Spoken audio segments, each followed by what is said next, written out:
I wanted to explore an interesting pattern that developed out of this.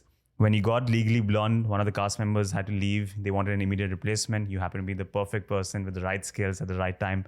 The same pattern repeated itself when you got West Side Story in Paris. Immediate replacement. You had all the skills, all the talent, happened to be in the right place at the right time. Same pattern with the Hadestown as well. I have two questions on this. The first is, given the unique nature of these circumstances around these auditions, you've mentioned in the previous interview that you feel it allowed you to override what you consider a personal flaw, which is this tendency to overthink auditions. If let's put a hypothetical to this. If you had the opportunity to actually sit and think for the auditions for Hadestown, if you had actually gotten that time, it was not an immediate replacement. How do you think you would have done the audition differently? And why would that have affected in comparison to the audition you actually give? Well, so it's funny. So yes, it wasn't an immediate replacement, but the audition still took place it probably took place over the course of 2 weeks.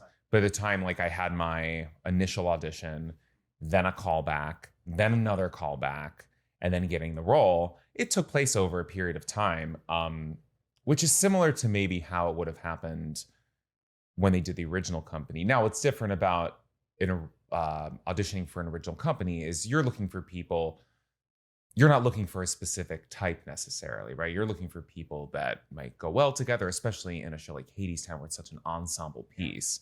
You're really looking for that.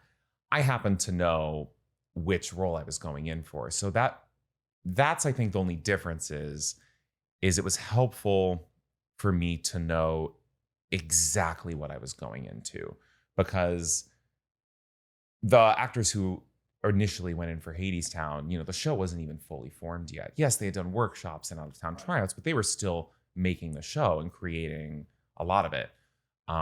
Whereas I had an idea of, okay, I know what some of this music is. I know what vocal part I would need to sing.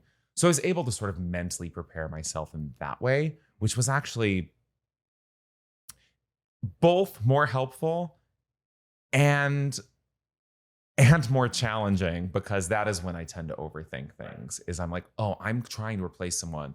My initial instinct, and what I've sort of learned over these years of being in show business auditioning, my initial instinct was always, okay, I need to try and do what that person did. I need to try and fit into that mold.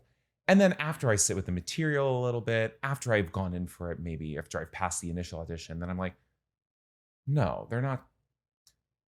Yes, I might be replacing someone, but I'm my own person. There's nobody out there like me, and there's nobody out there like the person I replaced. So it's hard. I'm never going to exactly fit into that mold. And so how can I fit into the world of this show, fit into something like the person who I'm replacing, but also bring myself into it? Because I think ultimately that's what's going to get me cast, is there's something about me and that is different from the person who is to the right of me auditioning. Doesn't mean they're any less talented or more talented. We're just, by nature of being a human being, we're going to be different, and our skill sets are going to be a little different, and our energies are going to be